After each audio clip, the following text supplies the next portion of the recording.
കൊല്ലം വിലങ്ങര സുബ്രഹ്മണ്യ സ്വാമി ക്ഷേത്രത്തിൽ തൈപ്പൂയ ആഘോഷങ്ങളുടെ ഒരുക്കങ്ങൾ പൂർത്തിയായി. കാവടി ചമയവും ദേവരഥത്തിൽ ചാർത്താനുള്ള പഞ്ചലോക വിഗ്രഹ പ്രദക്ഷിണവും പൂർത്തിയായി. നാളെ നടക്കുന്ന കാവടിയാട്ട ഘോഷയാത്രയ്ക്കുള്ള ഒരുക്കങ്ങളാണ് ക്ഷേത്രത്തിൽ പൂർത്തിയായത്.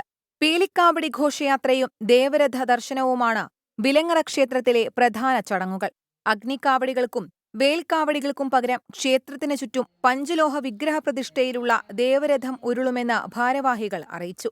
മുൻ വർഷങ്ങളിൽ നിന്നും വ്യത്യസ്തമായി വിലങ്ങര ക്ഷേത്രത്തിൽ ഒരു പുതിയ ആചാരത്തിന് തുടക്കം കുറിക്കുന്നു. ഒരുപക്ഷെ കേരളത്തിൽ ഒരു മുരുകക്ഷേത്രങ്ങളും ഇല്ലാത്ത, ഒരുപക്ഷെ പഴനിയിൽ മാത്രം ഉണ്ടായിരുന്ന ഏറ്റവും പ്രധാനപ്പെട്ട ഒരു വലിയ ആചാരം, ഒരു രഥം ഇവിടെ സമർപ്പിക്കുന്നു എന്നുള്ളതാണ്.